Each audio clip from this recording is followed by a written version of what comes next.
Hello, welcome to Local Impact. You can make a difference. Earlier this week, I spoke with a friend who I would call a fellow sojourner in this journey to stop corruption in San Luis Obispo County. We were lamenting some of the price that you pay when you do this. Of course, there's frustration. People are never ready for it to take 10 years or more to effect any real change. The other problem is that when you're dealing with people who are corrupt, I don't know how else to say it, when you're dealing with people whose values do not include serving the public or whose values are more focused on serving themselves, you'll find that they can be brutal in the way they treat you. There's absolutely no room for a democratic process where we may have differing opinions and we can discuss them and come up with mutual solutions. They simply will attack and destroy, if possible, anyone who doesn't go along with their game. And that can be very expensive, very painful psychologically,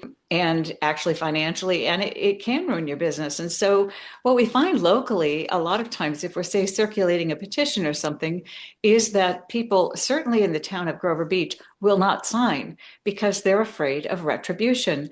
And that fear is not unreasonable because there is retribution often, and it's cruel and it's expensive. Let's talk about what's actually happened, because citizens have taken action, have exercised oversight. When I start looking at this, trying to make a list, if I go back to 2004, when I had just started on the Planning Commission, and I want to raise this one because it's not really oversight, but it's citizen participation. It was a wonderful process. It was done under Grover Beach Mayor D. Santos, where the community got together, stakeholders, citizens, residents, voters, tenants, we all got together 3 weeks in a row. And we talked about our vision for the future of Grover Beach. And it was great because we reached a consensus vision. Most people wanted buildings no more than 2 stories, but they conceded 3, maybe 40 feet, and maybe 4 stories at the main intersections of 4th and Grand and 16th and Grand. And then that evolved into the West Grand master plan in 2011, which furthered the vision of making the west end of Grand a really vibrant beach community. And from there, when I was the mayor, we passed a bond. We bonded ourselves to fix our streets. And that has done a lot for property values, and I think a lot also for the self-esteem of people in Grover Beach. And a lot for curb appeal, of course, and save some money on our vehicles. Because we were talking about perhaps having a hotel in the state parkland at the very west end of our main Grand Avenue, even despite an appeal, I got passed as mayor our local coastal program, which basically took the input from people over 10 years and the citizens' vision of 2004 and the West Grand Avenue master plan of 2011, incorporated them in a local coastal program approved by the Coastal Commission, and the people of Grover Beach believed they could rely on that. So did I. That didn't turn out to be the case, but that's not what we're talking about tonight. I really just wanted to bring up the effectiveness of democracy, the effectiveness of citizens coming together and saying, here's our vision for our community. We want more affordable housing, and we think by allowing mixed use on West Grand Avenue, we could achieve that. We're willing to go a few stories to do that, but we're not willing to kill the views that are our main asset. We're not willing to sell out the wonderful small town beach community feel that we have here in Grover Beach. That was the start of a wonderful community process in 2004. And then I was on the Planning Commission for 4 years, and that also was a great public process. The commission listened to people. They did their best to mitigate impacts to neighbors where development was happening nearby. They encouraged neighbors and builders, developers to talk to one another and figure out ways to become better neighbors and mitigate some of the issues and the concerns.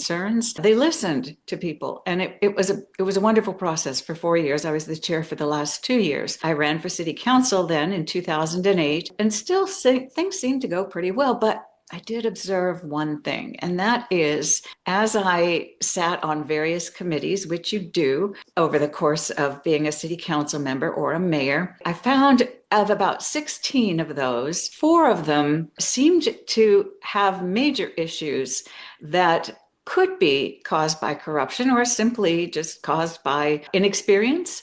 Because when people get onto these boards, when people become city council members, they may or may not know how to read a budget. They may or may not know the roles and responsibilities of board members. At first, I just thought, oh, well, it's okay. I'm going to go ahead and just assume that it's just naivete. It's a small community kind of out in the middle of nowhere. And maybe people just haven't had the experience that's allowed them to understand budgets, understand their roles and responsibilities as board members. Well, it turns out that probably 4 of them actually were corrupt, and maybe a few more. That gets us to our sanitation district. So I want to explain how it happened and the progress, the time frame, who does it and who makes it happen and how it happens. So initially, there were 2 surf riders, and the organization Surf Riders, whose members kept noticing that they'd go into the ocean and they'd get infections, they'd get sick, and they began to have some concerns that it was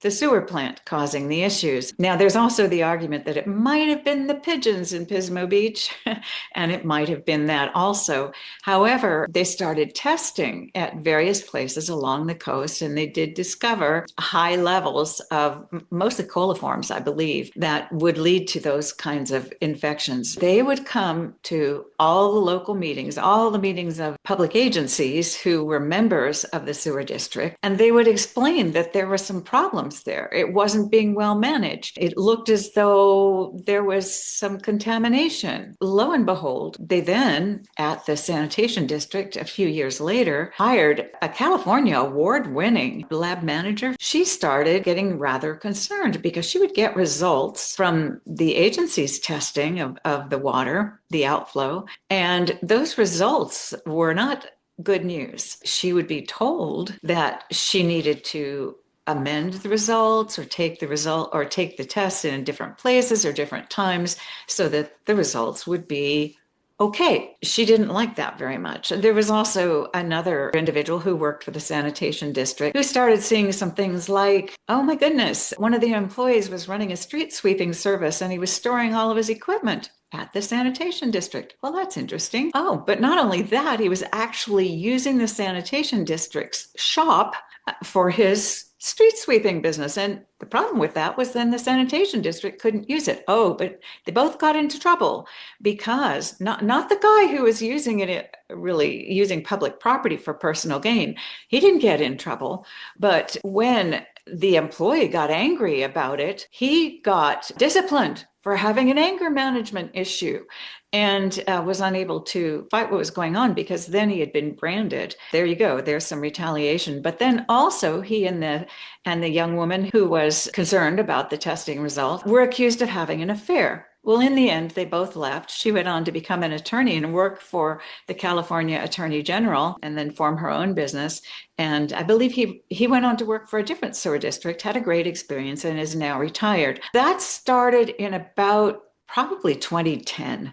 And I met with the activists who explained to me their concerns. I listened. And one of the concerns was that council members sitting on the sewer district board seemed to just always do nothing but talk about how wonderful they were. But at the same time, the grand jury came back with a scathing report about things that were wrong. I certainly observed that there were huge culture problems in the organization. I have a degree in communication, so I'm pretty attuned to that, and also have owned and run my own business, which had a lot more employees than any of the agencies that I've represented. And even similar, a lot of different outlets as well. So I won't go into all of that, but I certainly have experience of running an organization. Eventually, we kept hearing from them, and we kept trying. There were 3 women on the council, the mayor and the mayor's vice mayor, or mayor pro tem, as they call him in Grover Beach. They kept insisting that the mayor pro tem would continue. They wouldn't allow the 3 women to have a say. And in fact, we should have had a say because we were the majority. However, somehow the city attorney kept writing that everything was on the up and up the way it was being done. Well, it wasn't really, because the person who is supposed to sit on that committee is the mayor. But the mayor was appointing the mayor pro tem. But if the mayor doesn't sit, the council is supposed to support the next person. And that is one of the things I preach now. And that is always, always, always look at the law if there's ever a question about anything, because what happened to us time and time again is that the city attorney and the city manager would draft things in the way that the people they felt had most power wanted them to do it, because of course they'd lose their jobs if they didn't, or potentially lose their jobs if they didn't. It would have been very different had the three women on the council been allowed to exercise their legal right to remove the mayor pro tem from the sewer district. I spent the couple of months before I became mayor, after I was elected, but before I was sworn in, really deeply researching and reading all the documents from the grand jury and other reports as well on the issues at the sewer district. As I went through, I thought, well, I'm going to just make a note of all the concerns that have not yet been addressed. There were 42. I also took all of the accounts, and it took quite a process for me to get them. In fact, it took several weeks, and they were all PDF format. I had to convert them to Excel format so that I could compare them. I found big issues that I didn't say that I had been a management consultant for government agencies for a few years prior to moving to Grover Beach. I asked if I could have an opportunity to present some of my concerns. I was told, sure, it will be agendized, but it wasn't. And it was supposed to have been agendized at the next meeting. So at the next meeting, I said, you said you were agendizing this. Why haven't we agendized it? Oh, I don't remember the answer. And because I was accusing someone of wrongdoing. And I said, I'm not accusing anybody of anything. I merely want to present my finding. They said, well, it's an employee matter, and those should be in closed session. I said, it's not an employee matter. It's a question for the whole organization. Eventually, after being called into the attorney's office and told what I was to do and how I was to behave and how I was to think, they did put it on the agenda. And they weren't at that time filming me. A friend of mine came along to the meeting, and I wasn't expecting it, with his video camera, and filmed the whole thing. I made copies of the 42 issues that hadn't been resolved. And I presented 5 years of budgets and accounts that had some major glaring issues showing up. I made copies of them, and I left them for the general public and for the press and media. But meantime, I also invited as many people as I could to come. So it was a packed house, standing room only. We did manage to find a new way to reorganize the district, and it was well done. It was excellent. And within 2 weeks, the chief executive, who was self-dealing. He owned an engineering firm, and he was the CEO of the sanitation district, and he was using his own firm and overseeing his own work, his engineering firm and his engineering firm's work, to do work on the sanitation district, all things that are conflicts of interest. What I didn't succeed at was getting an audit. And in fact, we didn't succeed until I was no longer mayor, no longer on the city council. And probably about 100 citizens just kept going to meetings, going to meetings, going to meetings. So it moved from the 2 surf riders, they were co-presidents, to a group of about 100 citizens who continued twice a month to show up and express their concerns. It became so intense after about 3 years that really the board had no excuse but to get that audit done. And meantime, I'd looked all over, and I was afraid to use anyone in the county because we're too small a county and everything's too insular. But I could not find an auditor who could do a really big overall operations audit. But I did finally find Carl Knudsen. He was the auditor who coordinated the takedown of Oliver North and the Nicaraguan arms and drugs dealing. He also discovered, by coordinating an international team, the money laundering, how it was done from Colombian cartels. He was the best of the best. I convinced him to work for us at a price that was affordable for this little agency. So 3 years later, when the little agency had to do an audit, he applied. There were 2 firms that applied, and he was clearly the best qualified. Again, they had no choice. They had to choose him. Oh, but along the way, somehow they engineered things and called all of us who were concerned about all of this. They called us racists. There was really no basis in that, and all kinds of other things. But he did his audit, and he said he could have done an awful lot more if he'd had the funds to do it. And of course, he found self-dealing, which he then submitted submitted to the county district attorney. It went to court. It was kicked out of court in San Luis Obispo because one of the board members who'd been doing something that wasn't allowed, I'm going to say it was illegal, had been appointed as a judge. And nobody said why, but we are pretty sure that it was a conflict of interest for him as a judge to be ruling on a case where he had sat on a board and, in fact, transferred funds and hidden funds illegally while doing so. So it moved to Santa Barbara County to another judge who I believe had been a supervisor on the Santa Barbara Board of Supervisors, and of course had a relationship with this group, Wallace Group, because they did all kinds of engineering work all over San Luis Obispo and Santa Barbara counties. And he thought it was all a crock, but in the end, he had no choice. But he worked a plea deal with the Wallace Group, with Mr. Wallace, who had retired when he was caught out. I believe it was 2018 or 2019. So that was almost 10 years. That was 8 to 10 years. Finally, Wallace was convicted of self-dealing. But then the PR machine went into work and he started getting engineering awards and all kinds of things. And then he supposedly retired, but he can still, at least last time I heard, you could still find him there at his office. It doesn't seem to have done them too much harm. That's a really big story and a long story, but it gives you an idea of the numbers of people, the amount of time, some of the issues that arise, some of the retaliation that arises. I think now I just want to start listing stuff that happened because people got involved. Jacob, have you got a list on you of things that have happened in the county positive because citizens got involved? Building upon the IWMA situation. Oh, and the Integrated Waste Management Authority. I believe if you go to Lying in Trash on YouTube, there's 2 or 3 videos that address the IWMA situation. And those are probably good videos to look at for lessons learned and then comparing to what's going on today.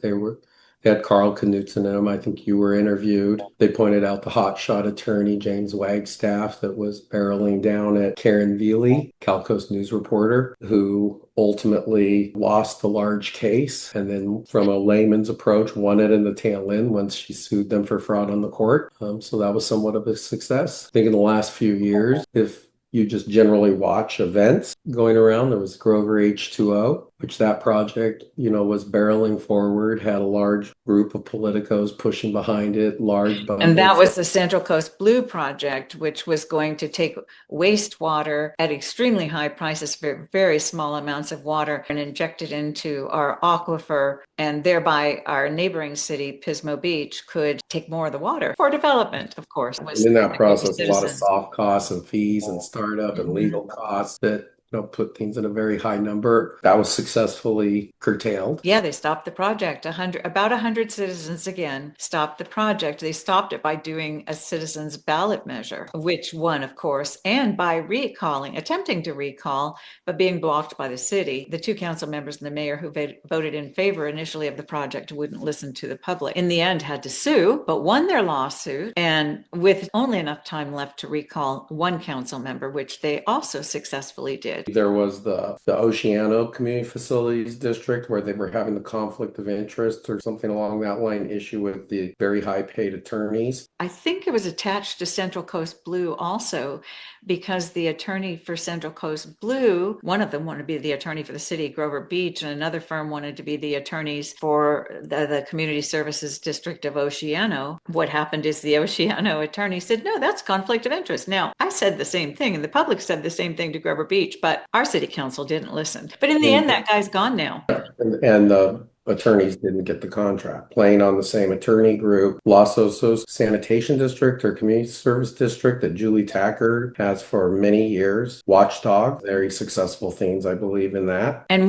I interviewed her last week. Her interview's up on Corruption Chronicles now. I interviewed her about the Brown Act. That's really her area of expertise. Okay, then jumping where the same attorneys for Community Facilities District would be at San Simeon Community Facilities District, which was just mired with a manager who was giving his business contracts, handing out sweetheart deal contracts to other businesses and, persons at the head that are affiliated with persons at the attorney's office. And, while that wasn't super successful, but there was a lot of tenacity and a lot of consistency at taking that issue on, it ultimately did have Charlie Rich have to I think that's his name, had the manager ultimately had to give back some money, I believe. There was no criminal prosecution there, but the DA did take somewhat of an action. Then I think probably the big highline issue of tremendous success has been Sorrow Rizzo and React Alliance taking on the industrialization of the Avila port, taking on the windmills. They did a citizens ballot measure and won. And they have worked with government and taken it on where now one of the leases has been bought back by the federal government. They have stopped the funding on the port. And then the company that the Port Authority had partnered with, which is based, I believe, in a garage or a house in Valencia, California, they actually rescinded and decided not to be the partner for receiving that very large grant from the state California. So they weren't qualified at all. They were just operating out of their garage. They weren't qualified to build windmills in the Pacific to generate energy. This was on the pier. This was on the pier. Oh, on the pier. Okay. They had some involvement with a pier in New Jersey. I think it could go to a deeper dive, but you would see if you check their filings and state filings and such that they are located in a house or garage in Valencia, California, or Santa Clarita Valley, but they backed off. They had very slick presentations, but you have to wonder, why would the Port Authority partner with a group like that? I see time and time again that city councils or counties are not doing their research at all about the competence of the firms that they hire. They aren't doing any research on whether they did a good job, whether they did a job at a good price, whether they did a job at the price quoted for public agencies. That's never looked at. Right. Then there was the Ty Lewis, demand for a payout of a couple $1 million from the city of Paso Robles. And that was the police chief who became the city manager who claimed that people were picking on him. Correct. And there was the great muffin store debacle where a purported conspiracy amongst do-gooders was being had, and that one has kind of really evolved into something interesting. And Ty didn't get his $2 million, got a couple $100,000 on his exit, but it was probably not much more than he would have got if he just retired. But concerns have to be raised. He carries a firearm. He claimed mental health issues. And now he appears to be stalking a journalist who reported on all of that. Correct. Yes. So that situation. Then there's the other circumstance, it's ongoing, but it appears that a lot of residents in San Luis Ranch community, that there's several that have a lot of serious issues with mold, construction defects, grading issues, life safety issues, the multiple fires that have occurred there. And a handful of them have spoken up, and it appears that they're not backing off. They've faced retaliation that's reported. So it's reported hearsay or whatever for this conversation, but it's in the news. They seem to be moving forward and gaining traction and not backing down. And what's phenomenal is they wormed in some binding arbitration agreements upon people. This is the builder developer. Well, everybody thought it was the developer. Now it's kind of coming out in the news that it's the builder, and that the developer is really a big money interest from out of the community. The most recent individuals that are suing for their house that's infested with mold and other things, and they're alleging that they have permanent health issues and such. And you can see pictures. It's a little bit unsettling, but they're forging forward. The woman lost her job because the builder called her employer and said, please fire her. That's according to the court docket. Correct. Yeah, it's not all confirmed. It's allegedly. They have successfully defeated the binding arbitration, and that's a huge step because binding arbitration is big money interest. Because the homeowner doesn't have insurance to cover litigation. When you buy a house from somebody in that situation, they know your financial situation because most times you kind of just authorize them to see it. They can scan and see how far you can go. It's a really great circumstance, and the San Luis Ranch people have been able to attract a very large law firm to represent them, and it sounds like it's going further, so maybe there's going to be some restitution for the people that have been wrong there. I'm certainly aware. I have a client who sued that builder and won,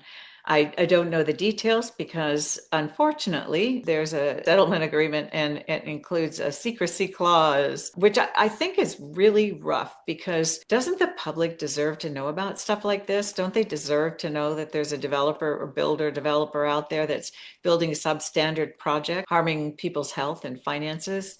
Well, the solution for that is because California has a new homeowner warranty, SB 800. It should be really built into that binding arbitration is not permitted because it's an issue of public policy and a public interest to know if a builder is running around like building houses that are defective or on bad soil or have mold in them or just doesn't implement things correctly or that is not getting permits and life safety inspection. Right. People need to know these. And the press in county seems to really try to suppress it or individuals within the county that might be participant in these alleged egregious acts appear to take pretty extensive efforts to intimidate the press that will do it. So I've thought of a couple, Jacob, while we were talking. There was a corrupt supervisor in the district I live in, Adam Hill, who was taking bribes, and some of the people who bribed him are now in jail. And he was also forming limited companies with corrupt developers and builders who have lost some civil cases and some criminal cases. I think are in the process of possibly losing the next waste of the court's time that they've instigated against a local journalist. Hill committed suicide when the FBI started investigating, but also going back to Hill, he had been heavily involved in bringing the cannabis industry to my community, and the FBI reported that there were attempted bribes there, and word on the street, it was $100,000 to the mayor to open a dispensary in Grover Beach, and ultimately there were 3 out of 4 approved opened. And funny, there were lots of really good business people and locals who had clean track records, the kind of people you want operating in your community, but they didn't get licenses. The only 4 companies that got licenses in their public record background checks, lo and behold, all had felonies on their record. So that kind of lends some credibility to the word on the street that it would require a bribe. And of course, Adam Hill was doing some bribing himself, and he was heavily involved in the cannabis legalization in this county. And when the FBI came to investigate, he committed suicide, maybe. He died. Let's say he died. And also, though, one of the people who was bribing him and others, Helios Dayspring, who it was kind of the cannabis baron of SLO County, ended up going to jail for a couple of years. A bad guy got convicted. Another bad guy got convicted. John Wallace got convicted of self-dealing. Helios Dayspring went to jail. Adam Hill was investigated. One of our mayors, Jeff Lee, the FBI raided his house twice on the Integrated Waste Management Authority issue. And I'm not possibly the cannabis issue. I'm not sure what the other was. And that doesn't happen for no reason. He was the chairman of the Integrated Waste Management Authority, where $500,000 in credit card bills from a very small staff, really, who had agency credit cards, $500,000 that kind of appeared to Carl Knudsen to perhaps be some of them personal expenditures, were found after a long search by Carl Knudsen and many public records requests and having to do a lawsuit, which he won to get the public records. They were found in Jeff Lee, mayor of Grover Beach, in his home. You don't take public records home. It's simply, it's unheard of, completely unacceptable. Why were they in his house? Anyway, that's a whole other question. In 2012,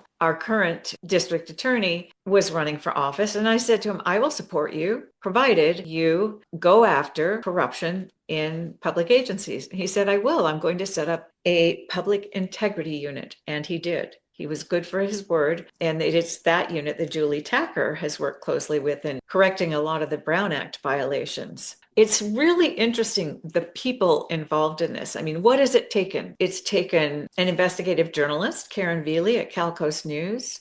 It's taken organization presidents being relentless and going to meetings and exposing it. It's taken countless members of the public to show up, bums in seats, or speak at public meetings. In the case of the IWMA, Carl Knudsen's fees were privately funded because citizens were so horrified at what appeared to be going on there. And there was the clerk there did go to jail, convicted of embezzlement. So there's another bad girl down. And the former mayor of Grover Beach, who 3 employees at Grover Beach, female employees, reported that they had been sexually harassed by the mayor, and every single one of them lost their jobs, but the mayor didn't. And he went on to work for the planning department as a planning supervisor for the county of Santa Barbara. And I think they may be a little sophisticated there, but it was also maybe 10 years later or more. And he was sexually harassing, I guess, clients and employees. He had to retire because these kinds of things can go to specialized court hearings, and it was determined credible. So he doesn't work there anymore, and probably have trouble working anywhere anymore because of that. What goes around comes around, and it did, thankfully. So he's no longer, at least, sexually harassing people in government agencies, as far as we know. Who are the other players, the other good players? We have attorneys, a couple of attorneys who've been willing to sue government and seem to have won every time. We had top-notch investigator Carl Knudsen. You have newscasters or broadcasters on the radio that at times are able to step out and maybe bring in a story of interest that's involving radio hosts.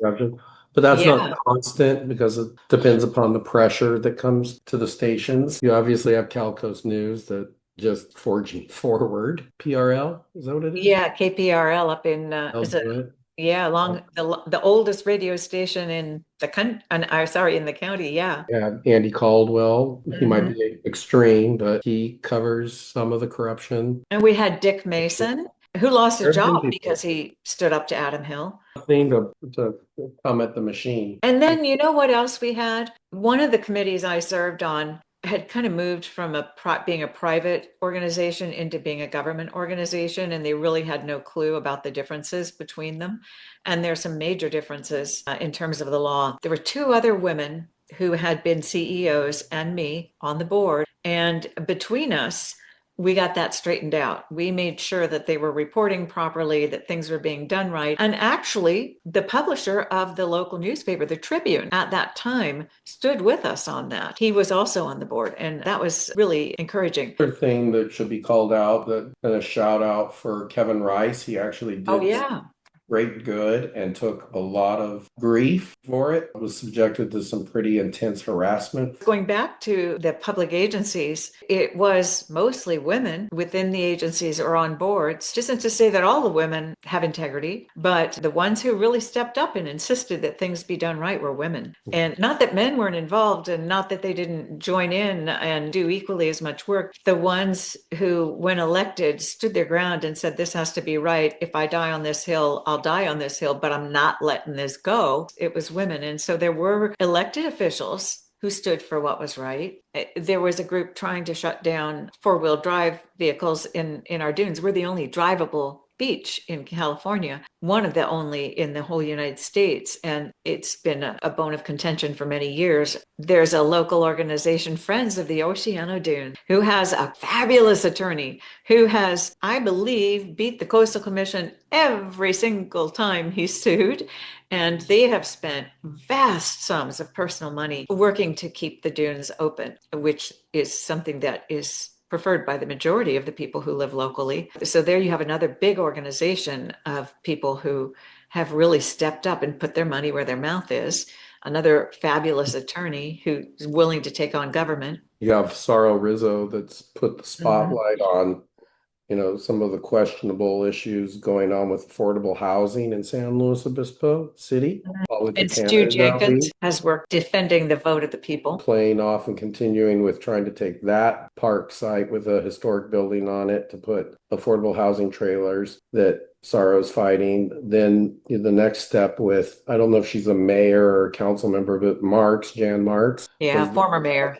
Of taking other parkland, such as the Laguna Lake golf course that's been a recreational amenity of the city for decades. And she was floating it out there that they could turn that into more of those tenant buildings that she seems to prefer. Citizens stood up and looks like they kind of pushed back on that to make it not go forward. Karen Veely, her situation with John Belcher looks to be going in the right direction. And that's a situation where one of the friends of Adam Hill, partner of Adam Hill, has really been submitting frivolous lawsuits and trying to take really down for writing about him. Using the court seems to be a preferred method of people such as Belcher or others using it as a dagger. Yeah. When the court system should really be a shield, walking away from what the truth is and just trying to establish fact, false fact. Quite often, if you're David and you're up against Goliath, an everyday, normal, decent person walks in the courtroom and they don't grasp that there's players on the other side that can treat the courtroom as a means for legalized lying. That kind of makes me think of what are the methods that people have used. We've talked about the various players and their importance, and really huge numbers of the public are the most important thing. How they've done it. Some have done it through the courts. Some have done it through press and media. Some have done it by going to meetings. There are a lot of different ways to expose the corrupt. Correct. But I believe a lot of people become afraid that they'll deal with retaliation. And they probably will. Correct. And one thing we also didn't mention is in the case, the builder who was building substandard housing, there was an employee, there was a planning new to the city of San Luis Obispo, but there was a planner who called out the things that were not happening, the inspections that weren't being done, and various other things. He had integrity. He did it right. He even ended up living in one of the houses in the development in question, a whistleblower. So every once in a while, you'll even get someone on the inside. It's a scary place to be. It takes tremendous moral courage to be a whistleblower, but an internal whistleblower is another one of the players there were the internal whistleblowers at the sanitation district, the technician and the operator, who were whistleblowers, and they lost their jobs. He lost his job, faced all kinds of retaliation. Much worse than people losing their jobs have happened to people in San Luis County for pointing out undesirable system is wrong. And that's whether you were complaining about your house, buying a house from somebody involved in that system. You face personal attack. I mean, it's those stories you hear from the people are just out of control. Kevin Rice, getting stalked and disparaged on the internet. Dan Dow receiving the guy's going to come and threats. Ms. Veely's had many over the years. It's just every person that pops up that they've raised an issue and stood up for their rights, and they need to be prepared. That's what people think or people see. By example, be prepared that your family, they'll take advantage of your health, they'll take advantage of your financial situation. I think that people have been harassed through code enforcement services or common stories. You begin to recognize it because there's so much similarity in the circumstances and events and behaviors of the perps. There are those who've died. There are those who've been the victims of hits. It's serious. It's very serious in this county. Well, it's like a domino. If it affects Kevin Rice, it affects his loved ones, his friends, the people he works with, his family, his employment. It's pretty shocking to hear some of the stories that people have faced. And then it gives some rationale to understand why some of the people just want to stay quiet. And then there's the big group of people that want to tell the story of what's been done to them, and they just hide. There's another solution that we haven't mentioned, and that's voting. And these citizen ballot measures are powerful. The recalls are powerful. And I think that people in this county, there's an inordinate amount of ballot measures. I don't think any other county has ever had this many in such a short time, which tells you something. But the citizens do have power. They have the power of their individual vote, and nobody knows what it is. It is personal to you. No matter what else you're afraid of, you can vote these creeps out. And it's time that we did that. So voting is extremely important. Ballot measures are a wonderful way that citizens can combat undue pressure on their elected officials. So holding people accountable for doing those things wrong? Yes. Because if they keep getting away with it, they just keep getting away with it. They get stronger and stronger. Yeah. Yeah, because the Ryan Wright and Belcher situation, Wright was, or Pettit Wright, it was low-hanging fruit. There's people higher up the food chain that would have sent a bigger message. Taking somebody down like him means you're telling the bigger players, oh, they're not going to touch me. The lying in trash videos, LYING in trash. And is there anything else you wanted to say before we say goodnight? No, just keep doing it, but watch the line and trash ones because it's interesting to watch something from 5 years ago and then see where things are today. And thank you for your efforts in all of this. And thank you for reminding us how much power we have and how much we really have done and can do. Power is the numbers of people. Numbers, numbers, numbers, totally numbers.